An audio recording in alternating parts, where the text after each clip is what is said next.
한증소에 불이 들어간다.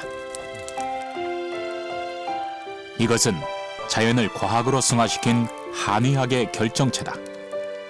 백성들의 생활에 밀접한 민간요법을 대중적인 공중보건에 적용한 방식으로 볼 수가 있습니다.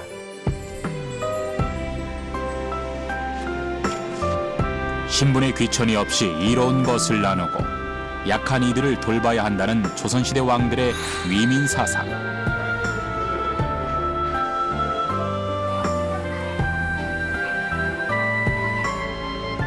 유교적 원리를 통해서 백성들을 건강하게 만들어줘야 된다는 어떤 제왕의 원리가 작용된 것입니다.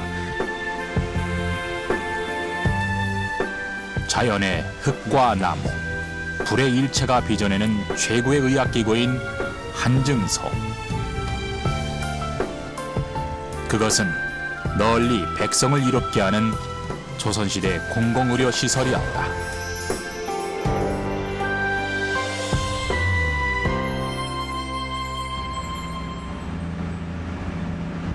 인천광역시 강화군 교동도는 섬 전체가 하나의 면으로 되어 있다.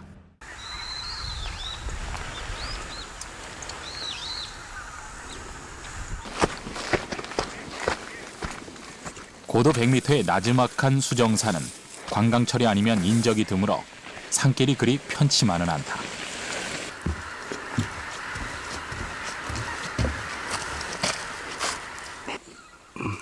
숲길을 한참 걸어 나타난 것은 흙과 수풀로 뒤덮인 한증소다. 조선 후기에 만들어진 이것은 1960년대까지만 해도 주민들이 사용했다고 한다. 흡사 움집과 같이 생긴 이것은 그 속에 불을 넣어 땀을 빼는 지금 한증막의 원형이다.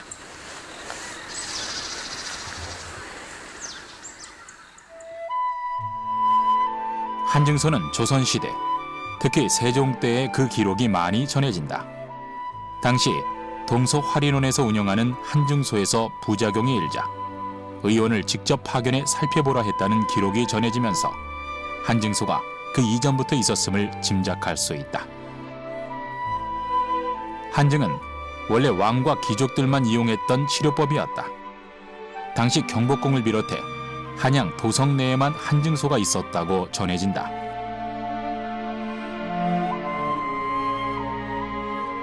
하지만 한증의 효능이 입증되자 왕들은 백성들도 이를 이용하도록 화린원에 한증소를 두었고 조선 후기엔 이미 대중화가 되었다.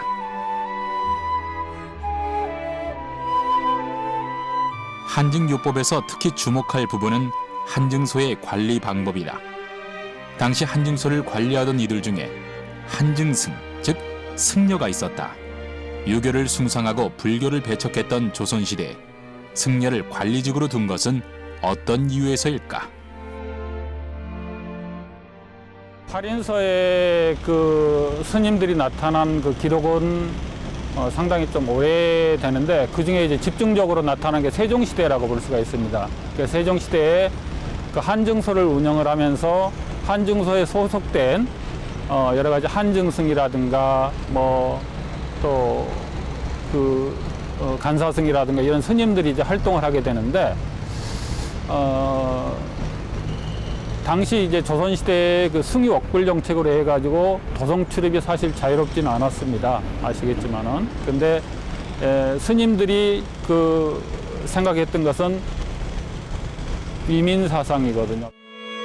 세종은 관리뿐 아니라 운영에 있어서도 지원을 아끼지 않았다. 당시 화린원의 환자들에게 묵은 쌀이 아닌 햅쌀을 주도록 했고 약재도 좋은 것으로 줄 것을 수시로 명했다. 제왕이라고 한다면 그 만 백성의 아버지인데 만 백성의 아버지로서 의무는 백성들을 건강하고 부유하게 살게 해주는 것이 의무 아니겠습니까? 그럼 한증소는 어떻게 생겼을까? 강화의 수정산 한증소는 조선시대에 만들어진 원형을 그대로 간직하고 있다. 자세히 보면 평평한 돌을 엇갈리게 쌓고 그 사이를 흙으로 메워 위로 갈수록 좁아진다. 한증소는 여러 가지 기록을 살펴보면 돔 구조로 원형으로 만들어져 있으면서 가운데 이제 중앙 집중형으로 되어 있으면서 통로가 지하 통로로 되어 있습니다. 일반적인 한증소는 18m 둘레에 2.5m 높이로 1.2m 두께의 돌을 쌓아 올렸고 불을 넣고 사람이 출입하는 곳과 환기구를 만들었다. 위쪽으로 갈수록 좁아지는 돔 구조는 안정감을 주고 열 전도율이 좋은 구조다. 한증소의 내부는 바닥을 온돌 방식으로 따뜻하게 하도록 했고 열이 바깥으로 새나가지 않도록 벽면은 황토로 발라 열 효율을 높였다. 그 가운데 환자가 앉아있기만 하면 열이 집중돼 단시간에 땀을 흘릴 수 있었던 것이다. 그럼 한증은 어떤 방식으로 했을까? 우린 원형이 보존된 수정산 한증소의 과거에 하던 방식대로 불을 직접 넣어보기로 했다. 어릴 적 이곳에서 한증을 했던 주민들은 그때의 기억을 간직하고 있었다.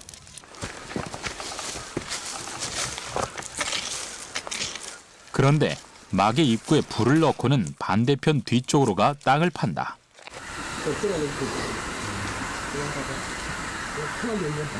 연기가 좀 나오도록 그 불이 잘 피게 해서 연기 나오는 여기 통역이 다른데 이게 없어요. 이게 또 이거 넓으면 열이 들라니까. 한증의 원료는 소나무다. 과거 주변 산에서 쉽게 구할 수 있었던 소나무를 말려 불을 피우면 돔을 이룬 돌과 흙 사이 틈을 통해 연기가 빠져나온다.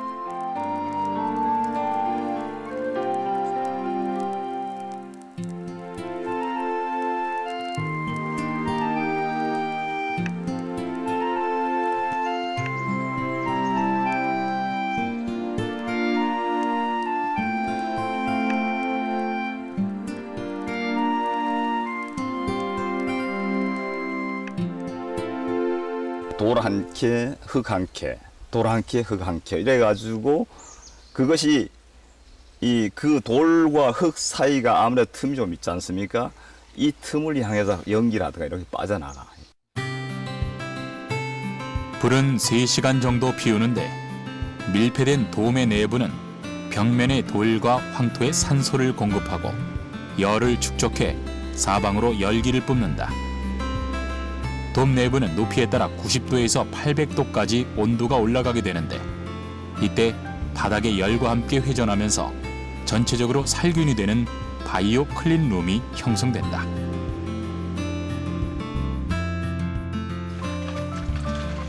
이쯤에서 막의 내부에 물을 뿌려 불을 끄는데 그 수증기로 공기가 가습된다. 하층부의 온도가 90도 가까이 떨어졌을 때 입욕자가 들어가는데 이땐 헝겊이나 가마니를 두르고 들어간다. 이런 한증의 방법은 지금도 전해지는 방식이다. 현재 숯가마에다 비교하면 딱 맞는 겁니다. 이게 이 고온도 아닙니까? 고열이거든요. 그 고열이 식기 전에 이제 들어가는 거죠. 단지 거기는 그냥 들어가지만은 여기는 까는 거죠. 솔잎을 까는 거죠. 너무나 좋은 솔잎. 우리 한도에서도 그 약재로 많이 활용하고 있습니다. 그럼 한증은 어떤 질병을 치료했을까? 서울 시내에서 옛 방식대로 한증원을 운영하고 있는 곳을 찾았다. 100년 가까이 된 이곳 한증막은 돌을 쌓아 황토로 메워 올린 돔 구조로 과거의 것과 같았다.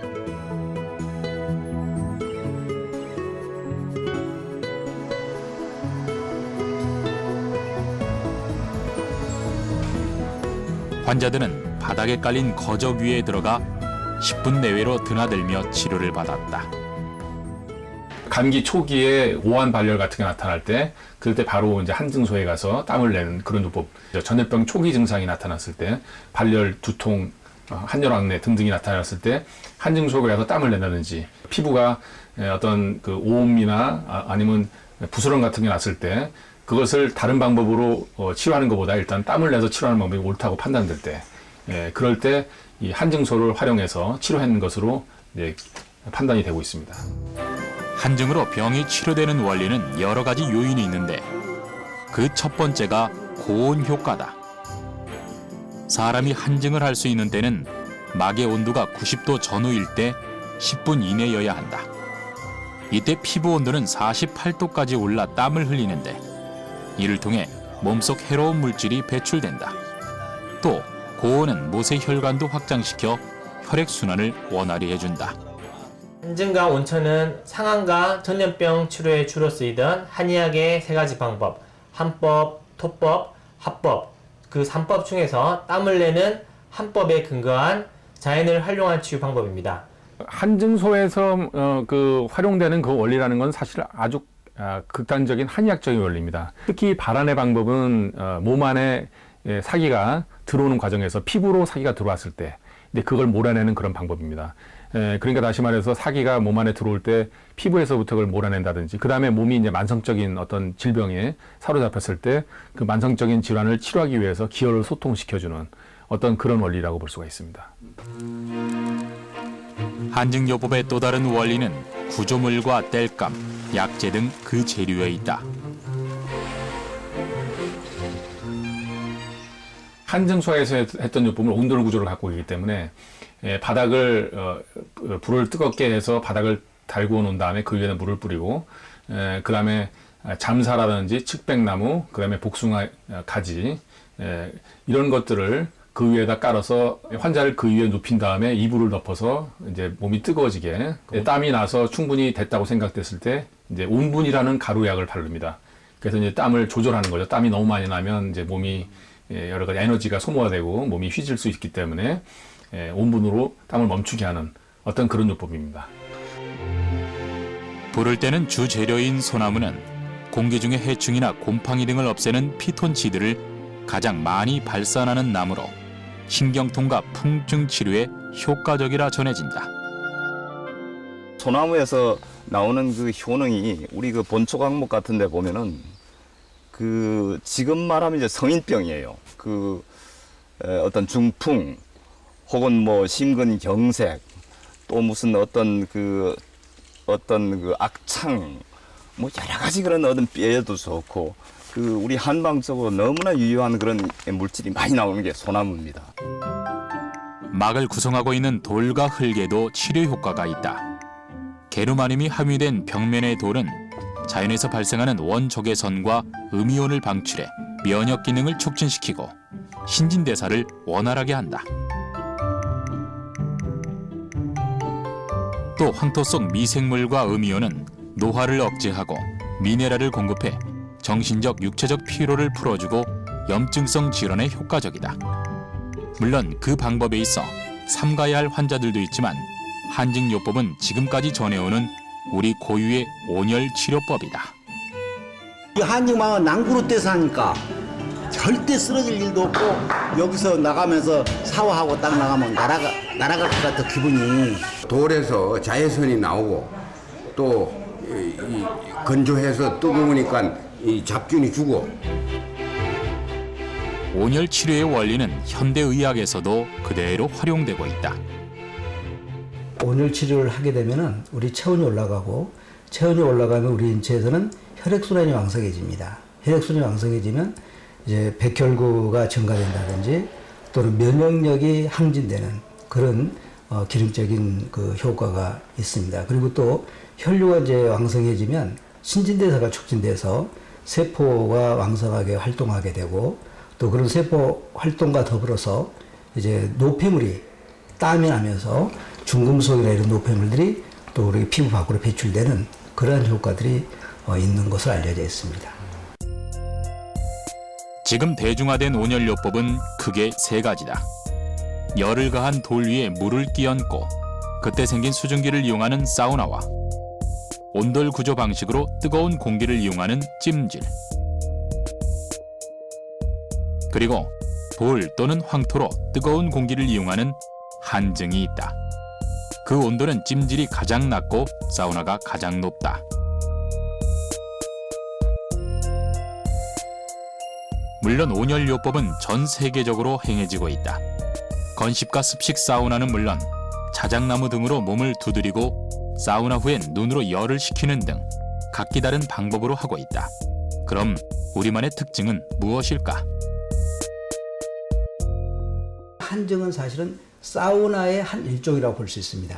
그런데 우리나라 이제 우리나라의 한증의 장점은 그 사우나는 원래 이 벽에서 공기가 올라오기 때문에 뜨거운 공기는 위로 올라가고 찬 공기는 아래로 떨어지죠.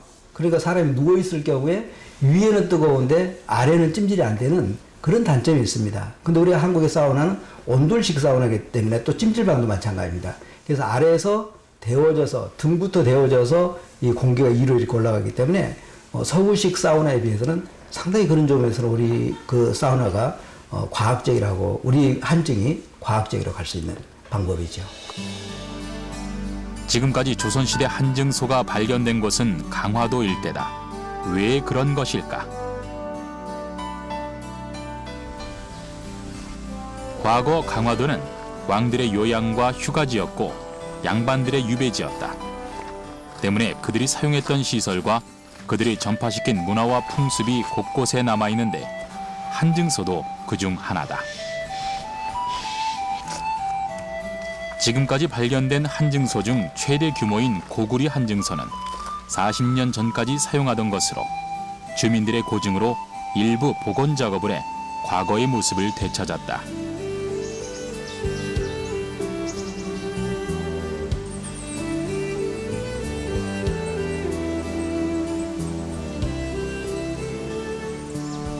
당시 한증소엔 단순히 한증만 하는 막만 있었던 것이 아니었다.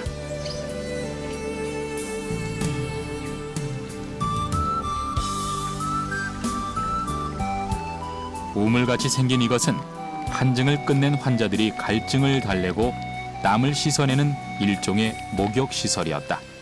지금도 물이 그득 차 있습니다. 이제. 그리고 이제 옛날에 물이 많이 내릴 땐 여기다 이제 막아서 목욕을 하고 이 물은 좀 곱게 이제 몸을 마지막 씻는, 먹기도 하고 이제 그런 그 용도의 그 우물입니다. 이게 그대로 보존돼 있네요. 당시엔 먹는 곳과 마시는 곳을 달리해 목욕터와 샘물터를 만들었다.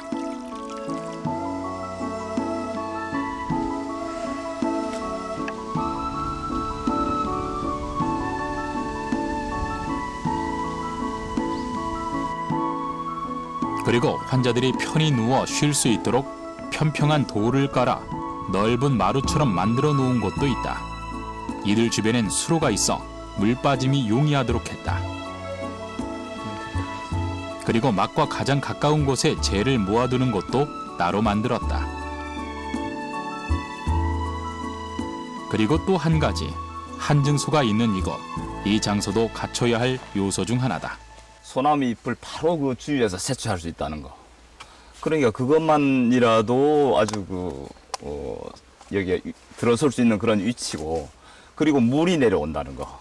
이 개천이 있어가지고 목욕을 할 수 있다는 것. 마을과 조금 외진 곳이고, 그래서 그 옛분들이 남녀 이렇게 구별이 될 때는 뭐 어느 날은 여자분들 오고 어느 날 남자분들 오고 이러다 보니까 이렇게 조금 외진 곳에 이렇게 유치가 된 것 같아요.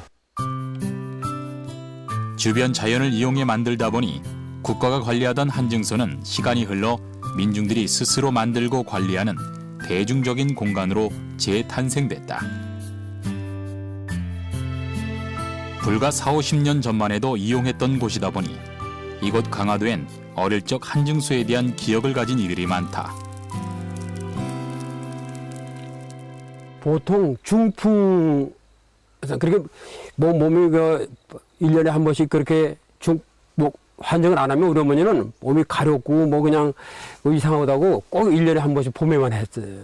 시기적으로는 절기적으로 고구 때부터 입하 그때 이 솔나무 물이 이렇게 올라왔을 때 아마 그렇게 하는 것 같아요.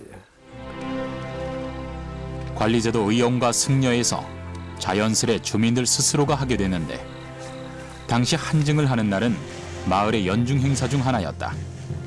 청년들은 부모님의 건강을 기원하며 불을 넣고 보양식을 준비했다. 부모님들이 와서 하면 자식들이 와서 도와주는 거죠, 이제. 와서 밥도 해다 주고 나무도 해다 불 때 그런 걸 한증할 때가 되면 동네 젊은 사람들이 다 청소하고 와서 이제 준비를 하는 거죠. 한증소는 왕을 위해 도성에 인위적으로 만들어졌지만 그 후 강화도와 강원도 등지에서 주로 만들어졌다. 이는 춥고 습한 지역 백성들의 건강을 보살피고자 했던 왕들의 위민 정책이었다. 이 섬이 전부 바다 물로 둘러싸여 있기 때문에 습도가 높은 곳입니다. 여기가 그러한 그 습도 높은 곳에 사람이 이제 살게 되면은 몸에 여러 가지 그 어떤 습한 기가 작용을 해가지고 한증이나 이런 걸로 해가지고 그 습한 기운을 뽑아주고 또 열을 북돋아주는 이런 그 시설. 그래서 아마 이것이 그 상당히 효험이 있었다고 봐요. 의료용으로 국가에서 옛날 그 조선시대 그 국가에서 장려를 했다고 하니까 상당한 그런 의료 시설을 봐야 되겠죠. 새벽 5시 아침 해가 뜨기 전에 한증원의 하루는 시작된다.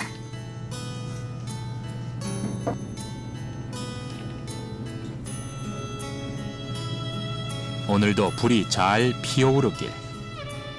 그리고 한증하는 손님들이 건강하길 바라는 기도를 한 후 본격적인 일과가 시작된다.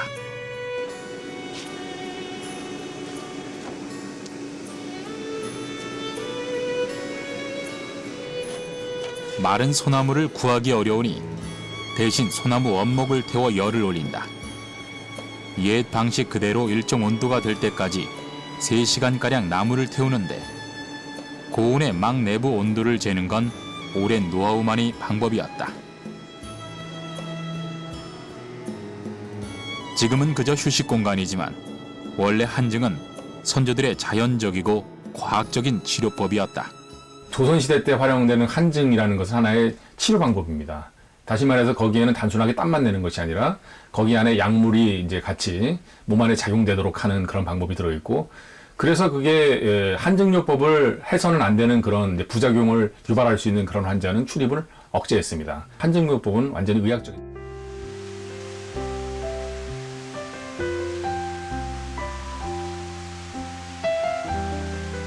크게 목욕요법으로 한증과 맥을 같이 하는 온천은 공공의료에 있어 한증보다 역사가 더 깊다.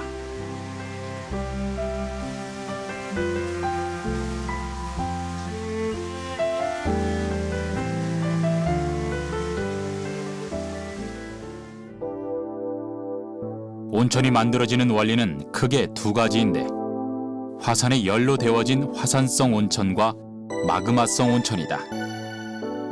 활화산이 없는 우리나라 온천은 대부분 마그마성 온천으로 땅속 마그마의 열로 데워진 물이 지표로 올라온 것이다. 온천은 삼국시대부터 이용했던 것으로 전해진다. 당시엔 한증과 마찬가지로 왕과 귀족들의 병을 치료하기 위한 것이었다.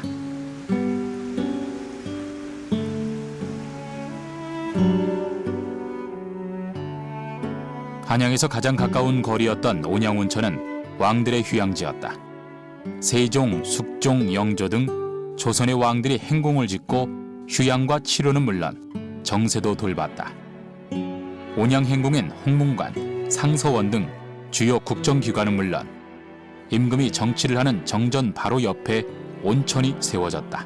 역사적으로 봤을 때 그 삼국시대부터 우리나라에서 온천이 모욕이 이용이 됐다 이렇게 볼 수 있고, 특히 동래 온천 같은 경우에는 그 일본이 가깝기 때문에 외인들이 와서 이렇게 온천 모욕을 했다는 그런 기록들이 나와 있습니다. 그리고 온양온천은 아무래도 이제 서울하고 가깝기 때문에 임금님들이 온천 모욕을 많이 했던 그런 기록이었고요.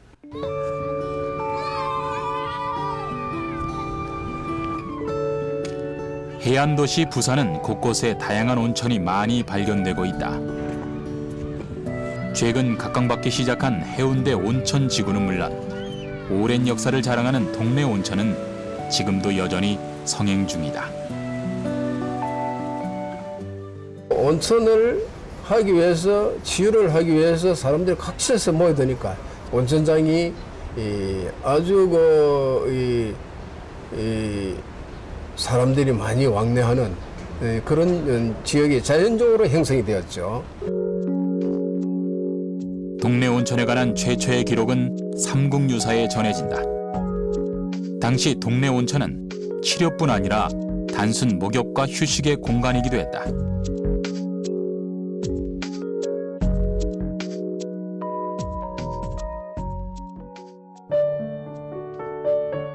온천도 위민 정책의 하나로 과거엔 국가가 관리했다. 세종은 온천욕을 하는 환자들에게 쌀과 소금을 나눠주고 남자는 물론 부녀자에게도 권해 세심하게 백성들의 건강을 보살폈다. 일반 백성들한테는 굉장히 어려워하는 게 힘들었지 않습니까? 그러다 보니까 이 온천이라는 게 상당히 효과적인 그 치료 수단이 될 수 있었을 것 같고, 그러다 보니까 임금들도 그런 백성들한테 이런 치료, 질병 치료의 하나의 수단으로서 온천을 이용할 수 있도록 그렇게 했던 것 같습니다. 동네 온천의 역사는 이곳 용각에서 찾을 수 있다. 영조 때 동네 부사였던 강필리는 온천을 대대적으로 보수했다.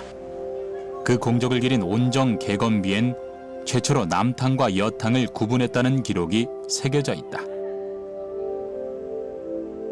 비석 옆의 작은 석전은 아이들이 사용했던 것으로 현재 우리가 사용하고 있는 욕조와 같은 모양이다.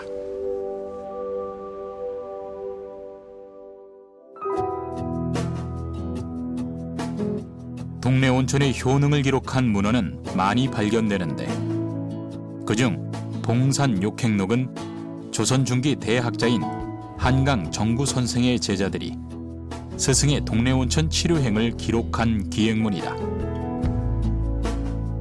책엔 탕의 종류, 온천욕의 방법과 병증의 치료 효과까지도 상세히 기록돼 있다. 사실 온천도 세계 여러 나라에서 이용하고 있다.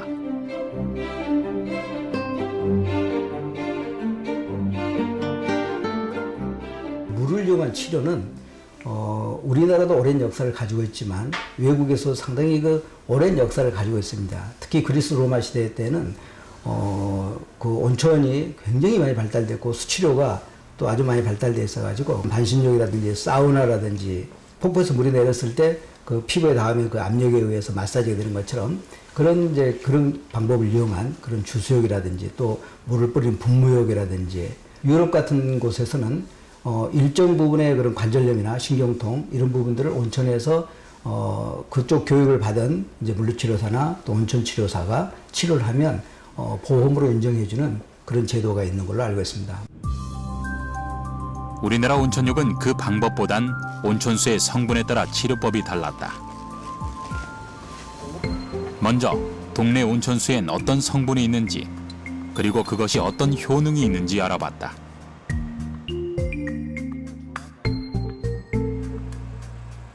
수돗물과 온천수를 비교해 물을 구성하는 음이온과 양이온의 성분을 알아보기로 했다. 이온은 그 물리적 성질에 따라 이동하는 속도가 다른데 그 속도별로 성분을 분리할 수 있다. 이를 이온 크로마토그래피라고 하는데 주로 음이온의 성분을 분석한다. 양이온은 ICP, 즉 이온의 의도적인 하나의 빛을 주입해 그것과 만난 각각의 성분들이 나타내는 빛으로 성분을 구별하는 것이다.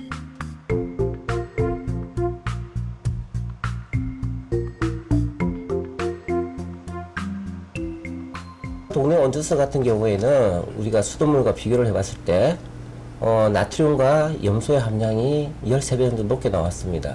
우리가 온천수라고 하면은 일반인들이 가장 많이 알고 있는 유황 온천이라든지 다른 것들이 존재를 하지만은 이 근본 실험을 한 동네 온천 같은 경우에는 나트륨과 염소의 함량이 꽤 높은 걸로 나타났기 때문에 식염천에 가까운 것으로 저희들은 유추를 할 수가 있겠습니다.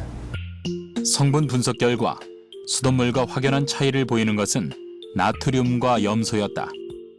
주로 짠 성분인데 해안 도시는 특성이 예상되지만 이 결과가 온천에 있어선 어떤 의미일까?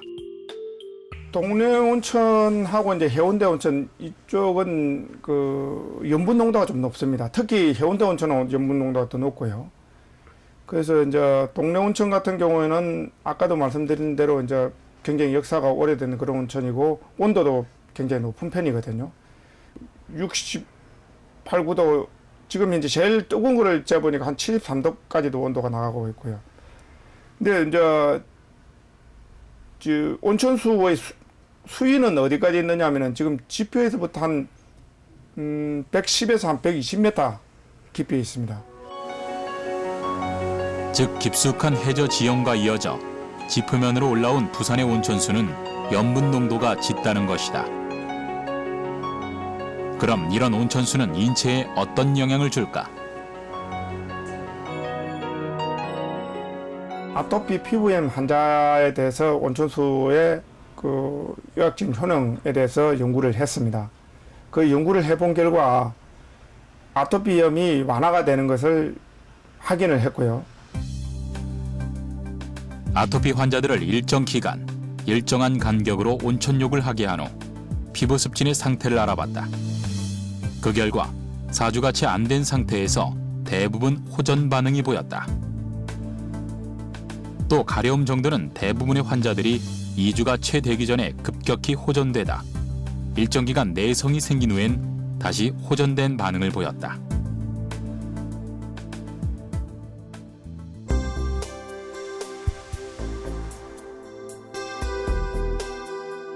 온천요법은 주로 피부 질환에 이용된다고 알려져 있다. 동의보감엔 힘줄과 뼈가 오그라든 경우, 피부 짓무름, 종기 같은 부스럼, 안질 등에도 효과가 있다고 전해진다.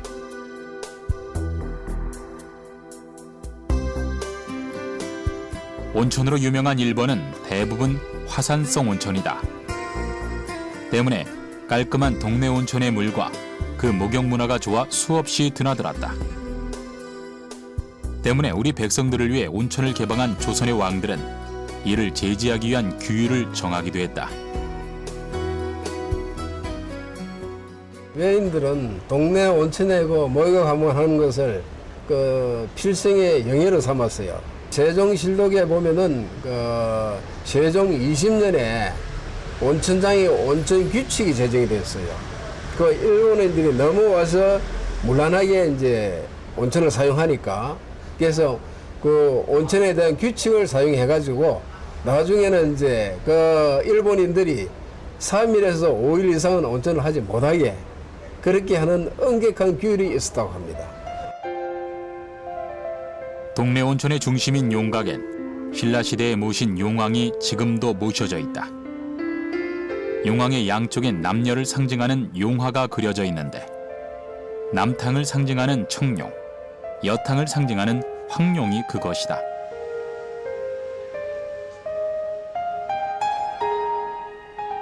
이곳에선 매년 음력 9월 9일 용왕제가 열리는데 조선시대부터 그대로 이어져 올해로 323회째를 맞았다.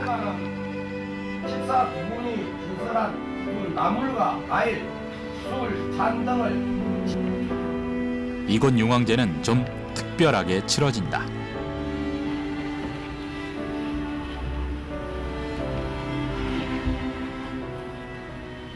여기서는 술을 쓰지 않습니다. 고기도 쓰지 않고 그 이제 온천수로서 밥을 짓고 그리고 온천수로서 나물을 만들고 그래서 이제 온천수로 술 대신 온천수로 제사를 모시고 그래서 이제 온천수가 영구 분출되라 되게 해달라 그리고 이제 이 지역민들이 이제 질병 없이 편안한 생활을 할 수 있게 해달라 이렇게 이제 비었습니다.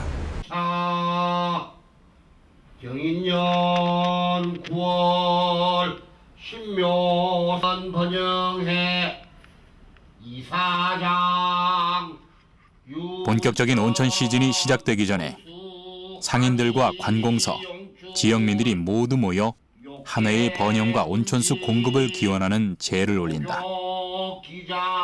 이는 지역 주민뿐 아니라 온천을 찾은 이들의 건강도 기원하는 의식이다.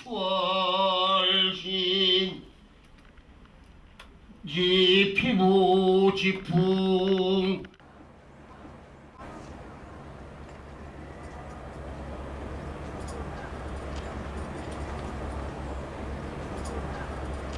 조선시대 공공의료인 한증과 온천, 그 근간이 되는 곳은 활인서다.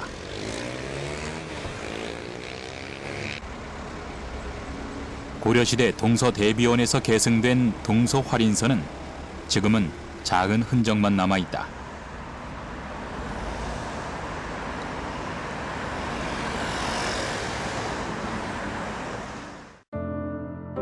조선을 세운 태조 이성계는 한양으로 천도한 후 한성부 동소문과 서소문 밖에 세웠다.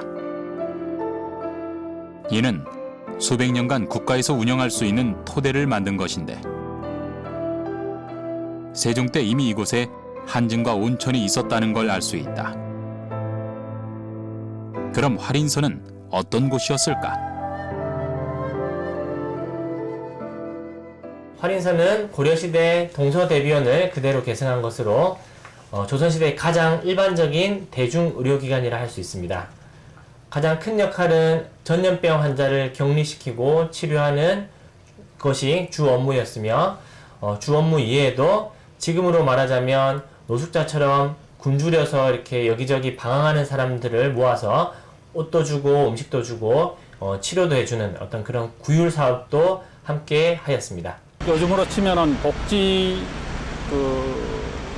사회복지 기관으로 볼 수가 있습니다. 조선시대의 공공의료 정책은 크게 중앙정부와 지방정부로 나눠진다. 특히 중앙정부는 삼의사의 내의원을 주축으로 활인서와 같이 일반 서민들을 대상으로 하는 공공기관이 있었다. 당시 동활인서엔 한증소가 있어 환자들이 많이 찾아왔다고 한다. 고종 때 활인서가 없어지기 전까지 조선의 왕들은 그곳에서 구휼 정책을 적극 실현했다. 해민국 같은 걸 설치해서 지금 말하면 그 종합병원 형태인데, 거기서 그 없는 좀 뭐랄까 농민 노동자들을 치료하기 위한 그런 의료 시설을 굉장히 많이 베푸셨고, 이를테면 지금 말하면 이제 그런 민간요법 중에 속하는 거지만은 그 한정요법 또는 그런 목용요법 이런 것까지도 굉장히 세심하게 관심을 가지고 시해를 하셨습니다. 특히 조선의 왕들 중에 위민 정책을 가장 많이 실현한 세종은 늘 백성들의 위생과 건강을 염려했다고 한다.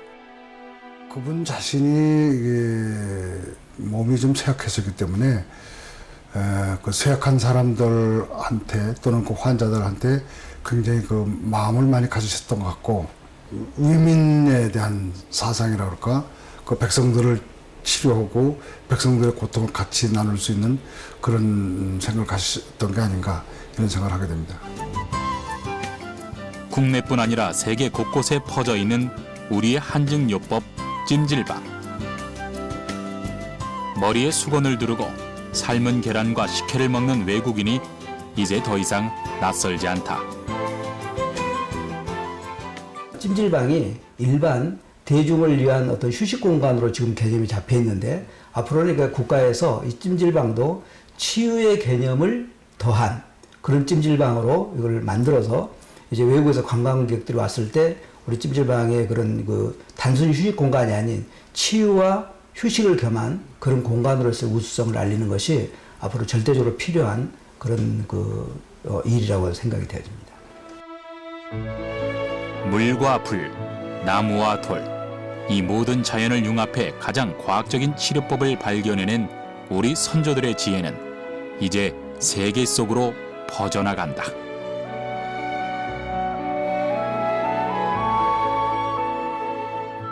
온천물이 그냥 흘러 넘치는 건데, 그것에 이렇게 피부가 닿으면 피부가 이제 윤택해지고 부드럽고, 또 그 다음에 살균작이 있거든요. 자연과 인간과 그런 그 조화를 이루면서 치료했던 요법이 아닌가 생각되고, 또 한증요법도 이렇게 그 당시에 이제 인구는 조금 남은 흔하게 있었기 때문에 자연 친화 요법이라고 하지 않을 수가 없습니다. 임금은 그 인정을 베푸는 곳이고 또 백성들은 복지 혜택을 받을 수 있는 그런 공간이었다고 생각이 됩니다. 그래서 그 공간을 통해서 나라가 이제 어떤 그 소통할 수 있는 그런 귀중한 소중한 그런 공간이지 않았나. 자연의 조화와 과학의 원리가 만난 한증과 온천은 조선시대 대표적인 공공의료 정책이었다. 자신을 위해 존재했던 치료법을 기꺼이 백성과 공유했던, 또 백성을 위해 더 엄격히 관리하고 지원을 아끼지 않았던 조선의 왕들. 그들의 위민 정신은 모두가 잘 사는 것과 더불어 국민 모두가 건강한 나라였던 것이다.